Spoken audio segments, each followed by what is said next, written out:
Hi ළමයි ඔයාලට කොහොමද? ඉතින් පිළිගන්නවා අපේ මధు වැන්නුවා YouTube channel එකට ඔයගොල්ලන්ව ආදරෙන්. ඉතින් අදත් අපි රසම රස රෙසිපි එකක් අරගෙන ආවා ඔයගොල්ලන්ට. මොකද්ද දන්නවද? ಭಾರತೀಯ රෙසිපි එකකට ලංකාවේ රසට තෝස මිශ්‍රණයක්. ඉතින් අපි මේ තෝස මිශ්‍රණය හදාගන්න යොදාගන්නේ අර කඩේ තියෙන තෝසේ පිටි එක. ඉතින් අපි මුලින්ම මේ ඇසුරුමේ තියෙන පිටු ටික පිරිසිදු භාජනයකට දාගන්න ඕන. දාගෙන ඉවර වෙලා මිලිලීටර් 525ක් පමණ වතුර මේ භාජනයට එකතු කරන්න ඕන. ඊට පස්සේ හැන්දක් අරගෙන හොඳින් හැඳි ගන්න ඕන. වතුර ටික ටික තමයි එකතු කරන්න ඕන. මොකද නැත්තම් කැටි ගහනවනේ. එහෙම චුට්ට චුට්ට වතුර දාලා හොඳට පිටි ටික කැටි නැති වෙන්න හොඳට හැඳි ගා ගන්න ඕන. දැන් මේ මිශ්‍රණය විනාඩි 15ක් විතර තියෙන්න ඇරලා අපි අර කලමනා ටික හදා ගන්න ඕන ටෙම්පරාදුවට. ඉතින් ඒකට ලූණු, වියලි මිරිස්, අඹ, ඒ වගේම කරපිංචා කොළ කිහිපයක්, ඒ වගේම සුදු ලූණු වගේ කලමනා ටිකක් අපිට ඕන කරනවා.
රෙස් කරන්න තිබුණු තෝස මිශ්‍රණයට අර අපි ටෙම්පරාදු කරගත්ත කලමනා ටික දැන් එකතු කරන්න යනවා.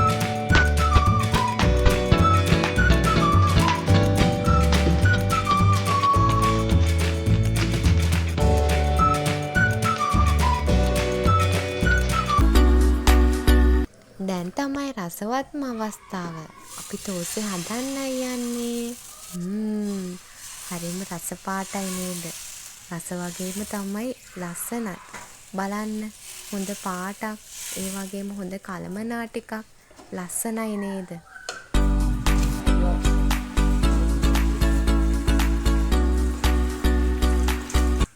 ඔයාලත් මේ රෙසිපීස් ගෙදරදී හදලා try කරලා බලන්න. ඒ වගේ මේ වගේ වීඩියෝස් දෙකටම බලන්න කැමති නම් අපේ මధు වැන්නුවා YouTube channel එක subscribe කරලා අපිට help එකක් දෙන්න. ඒ වගේම comment කරන්න, share කරන්න. එහෙනම් අපි ගිහින් එන්නම්. bye bye.